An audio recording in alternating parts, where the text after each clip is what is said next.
Hello and welcome to the Grow CFO Show. I'm your host, Kevin Appleby, and today I've got David B Horne with me.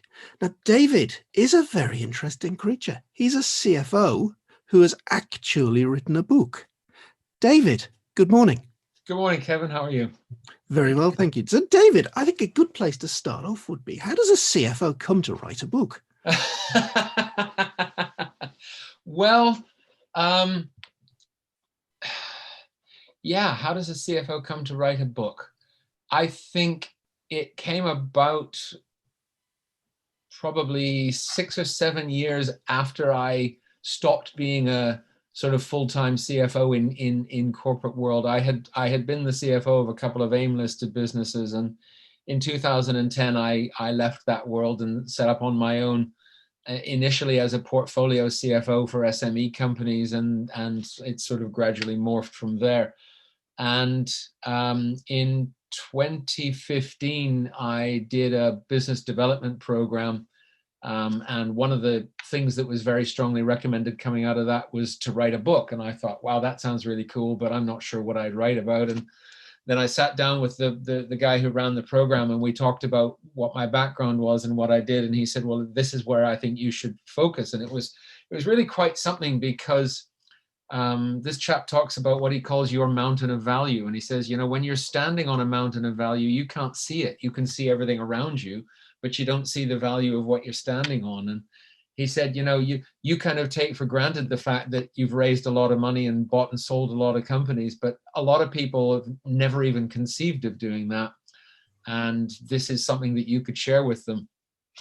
And I sort of let that, distill around in the back of my brain for a couple of years. And then at the beginning of 2019, I came to the end of a long-term contract that I'd been doing with a particular client, and all of a sudden found myself with time on my hands. And I thought, okay, I've been talking about writing a book for a long time. I've now been given the time to do it. And so I sat down in January of 2019 and wrote like mad for about 3.5, 4 months. Some days the writing was painful to get 100 words on paper, and some days it just flowed through me. And I think my best day I wrote 6,000 words. Then, the book came out in July of last year.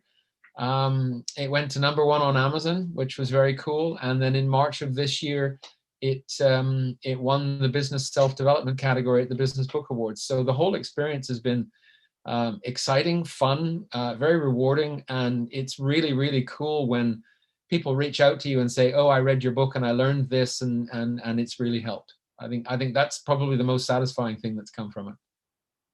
That is fantastic, David.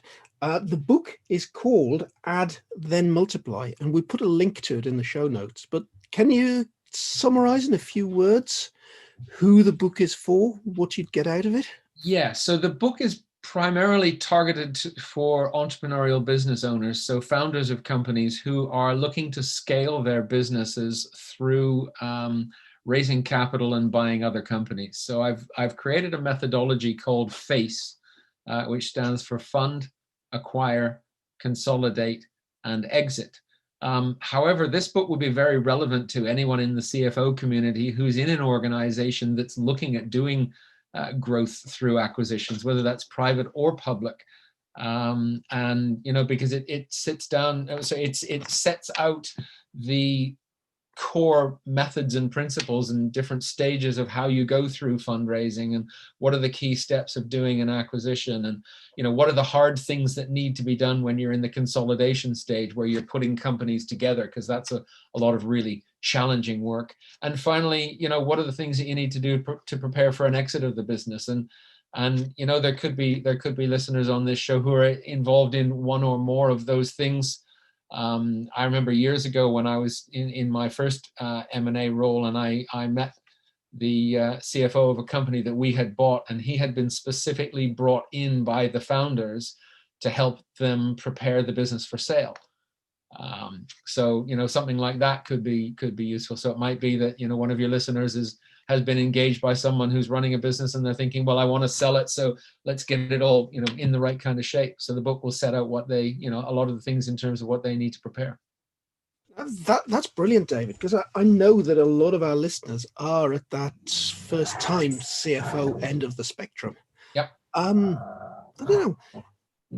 That seems a long time ago for you and for me, Yep. but thinking back to that sort of stage, David, what sort of challenges do you remember having?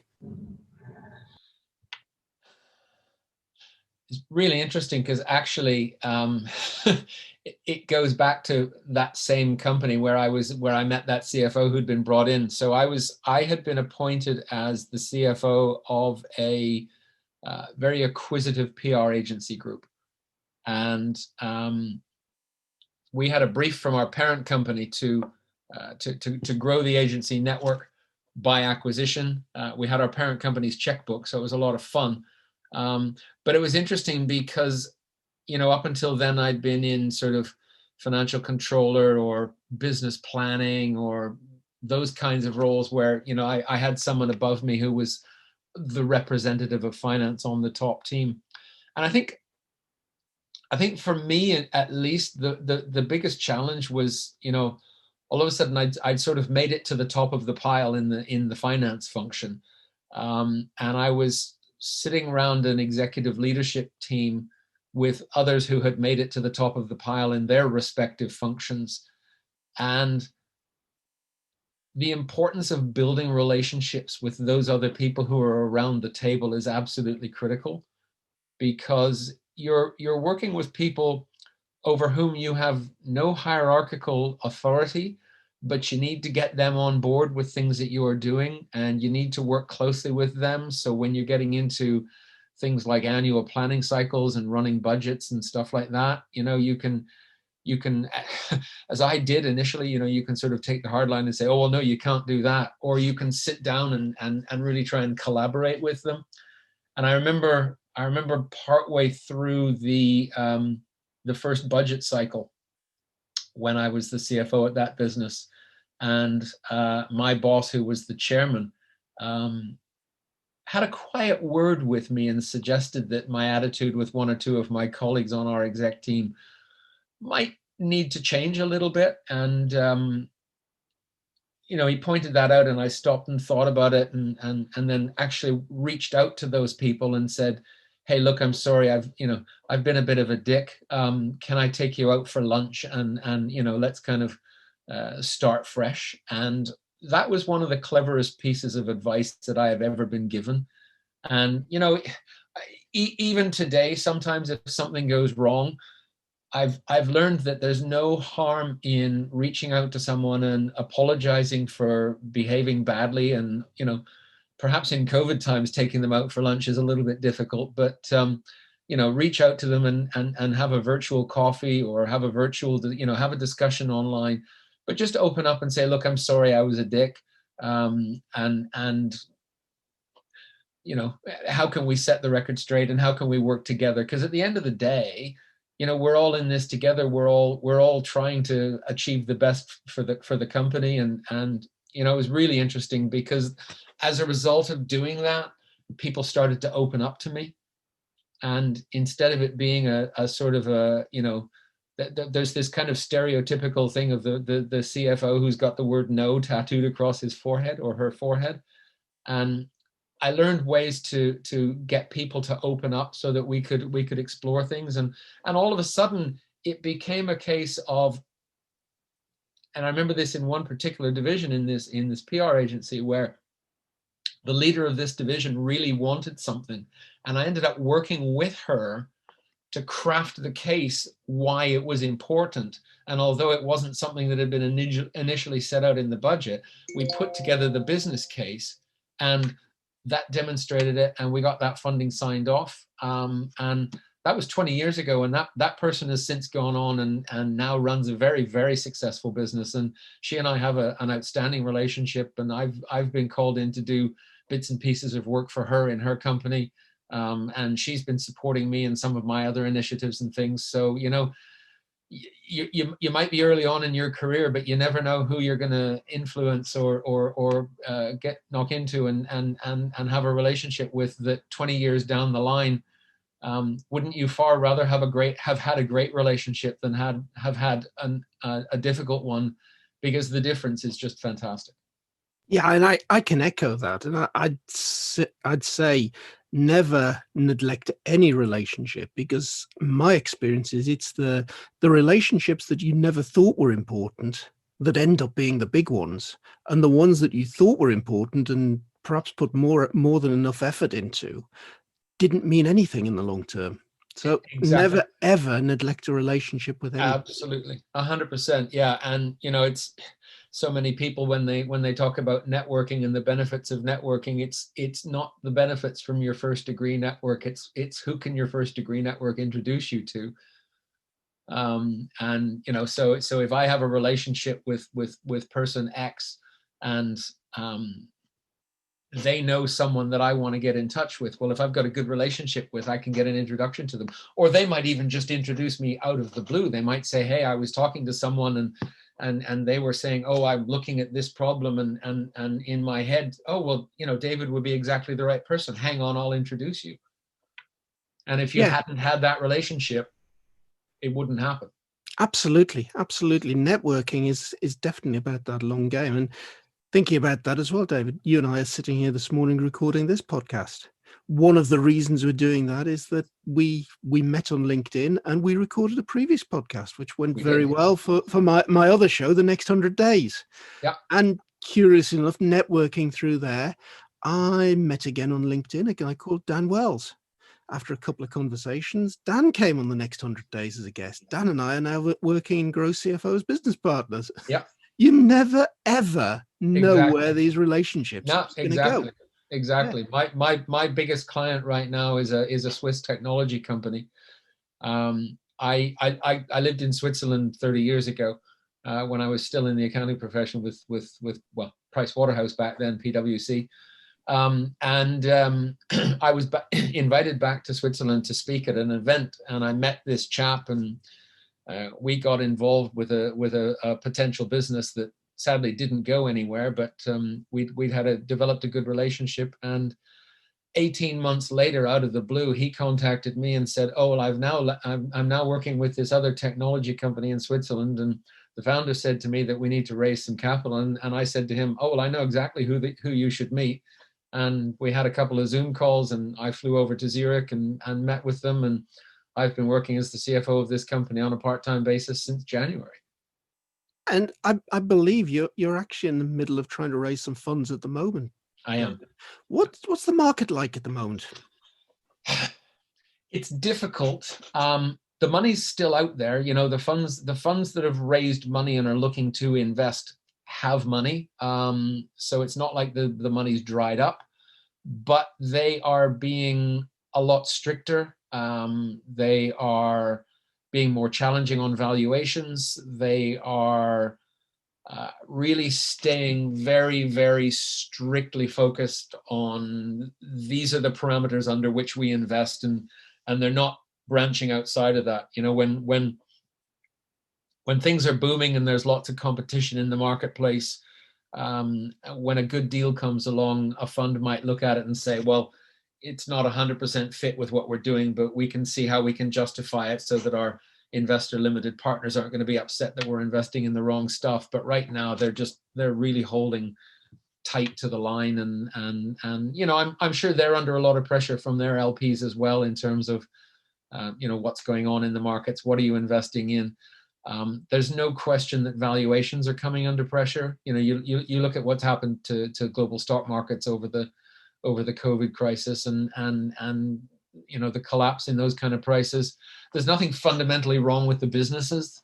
There's nothing fundamentally wrong with the economy. It's just that for a 3-month period earlier this year, it just kind of stopped, and here we are in October, and bits and pieces of the economy are stopping again. Not necessarily because the local people want it to happen, but there's been all this business in the press now about battles between Andy Burnham and Boris Johnson and all that. But no, it's the economy itself is fundamentally okay, but we're faced with this virus that is causing businesses and economies and societies to shut down, hopefully temporarily.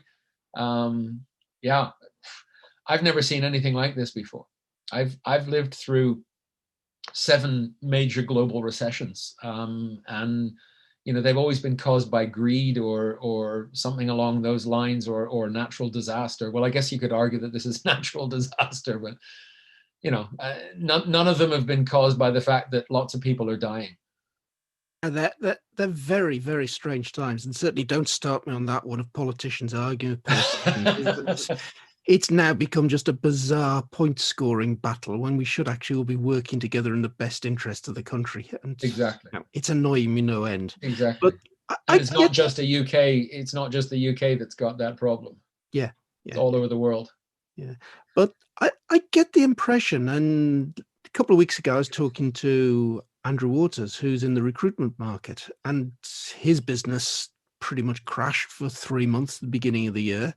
He's found that it's bounced back. The vacancies that they were talking about back in that time have come back, and they're probably at the moment busier than ever playing catch up.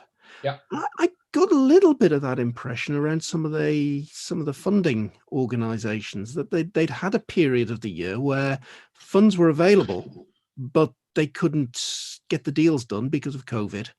And there's a bit of catch up to be played. Yeah, I think that's a distinct possibility. As I said, the investors who've raised funds are sitting on money. They have it, but they are being very cautious in terms of what they are investing. There were some statistics came out recently from PitchBook, which is a big organization in the US that tracks all the VC deals, particularly in North America. And they're seeing, deal volumes. Deals are still happening, but deal volumes are slowing down a little bit.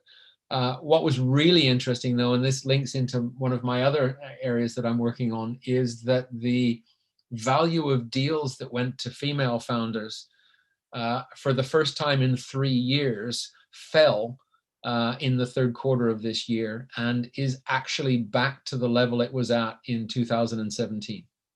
Now, that is a great shame. Now, David, I know that is a huge, huge passion of yours. Yeah. Can you tell me a little bit more about that? Yeah. So this is one of those. You know how sometimes in life you just sort of all of a sudden stumble across something and you think, hang on a minute, that's not right. And this was one of those things for me. So I was speaking at an event in April of last year, at this event for SME business owners, and I was speaking about raising funding. And after the event, a woman came up to me and said, "Why does so little funding go to female entrepreneurs?" And I said, "I have no idea, but I'll find out." And I started doing some research and following up on networking. I had met someone at a networking event at the IOD, who is now the chief executive of the British Business Bank. And she and I had a follow-up meeting not long after I'd been speaking at this event. And I was asking her during the meeting if she knew anything about this issue of venture capital funding and female entrepreneurs. And she smiled and pulled a research report out of her desk that the British Business Bank had produced, called UK VC and Female Founders. And it was shocking, Kevin. This was a full-scale research report that the UK government had commissioned the bank to produce. And they looked at all of the venture capital deals in the UK in 2017.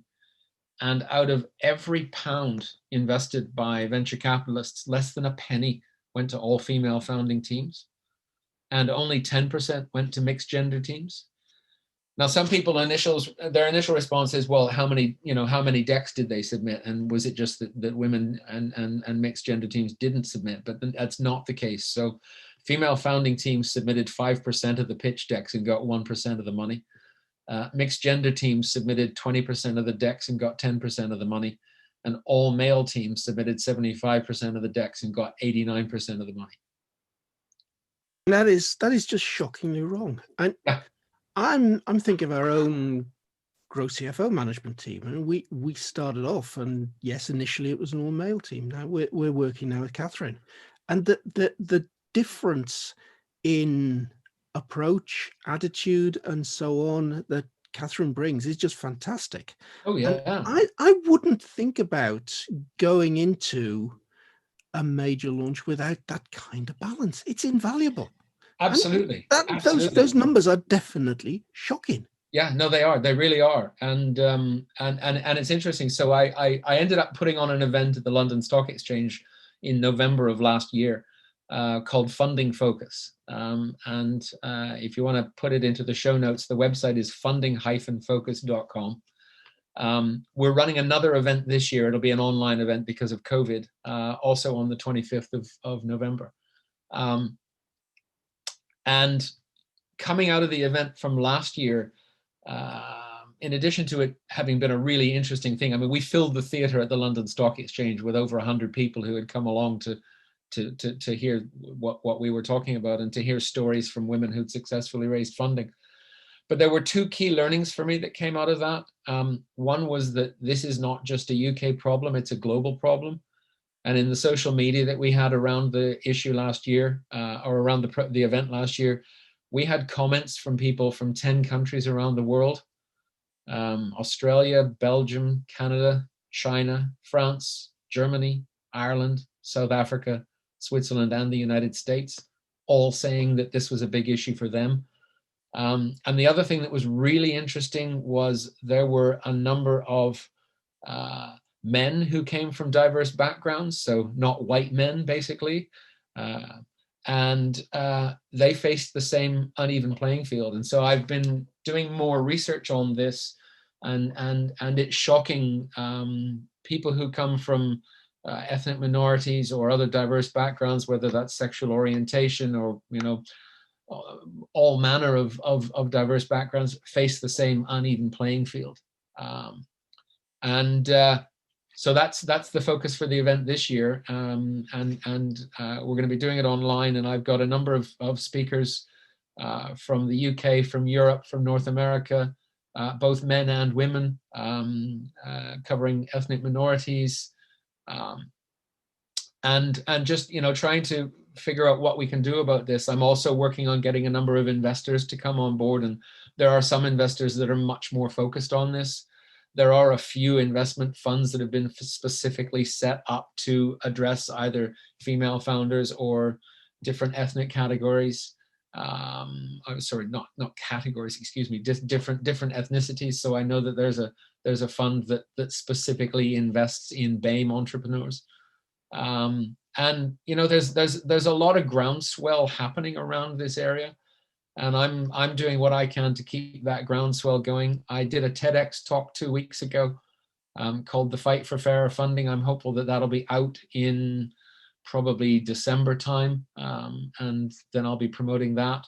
I'm writing my second book, which will also be called "The Fight for Fairer Funding." And yeah, just working on raising awareness and trying to get more involved in this. I'm trying to get connections into governments. I've networked into one of the all-party parliamentary groups that's on entrepreneurship and inclusion, and I've been in discussions with the lady who runs the secretariat for that about how I can help her to really push some of the agenda items forward. So yeah, no, it's an area that I'm very committed to, and it kind of links back to a few years ago when I came across the UN Global Goals, and I looked at them and did a lot of research into them, and I actually came to the view that the two UN Global Goals that I wanted to support the most were quality education and gender equality. And so that's how I ended up being the founder of Funding Focus. That is absolutely fantastic. What do you think the root cause is sitting behind those unequal numbers? Based on the discussions that I've had so far, I think a large element of it is down to cognitive bias. And when you look at the investor community, the vast majority of the investors are white men. There was a research paper came out last autumn from Morningstar that looked at all of the listed open-ended investment companies in the UK. There were 1,496 of them. And that report noted that 108 funds were run by men named David, which I thought was kind of cool at first, as a man named David. And then you read further into the report, and only 105 funds are run by women. So you've got more Davids than women running funds. And this kind of statistic is all over the place. I saw something recently in Switzerland where there's less open reporting about privately held companies, but companies that employ 50 or more people have to disclose certain things. And someone had done a research paper on the first names of the main board directors of these Swiss companies that employed more than 50 people. And there were something like 80 male names ahead of in declining order of the most common names, working their way down. There was, I can't remember the exact number. I think it was 80 something. And the first female name was a Barbara. So there are more women named Barbara as directors of companies in Switzerland, but there's vast swathes of more men who are directors of companies. And a similar report came out recently in Germany that said in Germany, the number of women who were directors of listed companies had fallen this year. And that's bizarre that it's falling, it's going the wrong direction. Yeah. And I really get this cognitive bias idea. It's interesting. On the Next 100 Days podcast, and a couple of years ago, we had a guest on who used to be head of innovation in Disney. He was the man responsible for putting Buzz Lightyear onto the International Space Station. And we had a fantastic chat with him. Is that Duncan? Yes. Duncan Wardle. It is, yes. He was he was one of the speakers at the TEDx event that I spoke at. Yeah, one of the things that Duncan said was, look, if you really want innovation in your organization, do not recruit people like yourselves. No? Exactly. Your cognitive bias will automatically take you to recruit somebody who is similar to you, interested in the same things, from the same background, so on. No. What you need, if you really want to move the organization forward and get some different ideas, is bring in somebody with a completely different background. Exactly. And he gave us a great example of the way they brought into the innovation team a lady who was simply operating in the call center and was talking to customers every day. Yeah. It was completely the opposite to anybody else on the team. Yeah. And they came up with some great new ideas. Oh, absolutely. Yeah. And cognitive bias is just getting in the way of far too much. It is. Yeah. It is. Yeah. No, one of the people I'm interviewing for my book is a professor of cognitive bias at one of the leading universities in the UK. Oh, brilliant. I'm really looking forward to that book. I've got Add Then Multiply sitting on the desk next to me, which I've got to say thank you very much for again, David, since it's my pleasure. Copy from the last time we spoke. My pleasure. Again, there'll be a link to that in the show notes. There'll be a link to the session you're doing in a couple of months' time in the show notes. David, that has been absolutely fantastic this morning. Thank you very, very much for that. My pleasure, Kevin.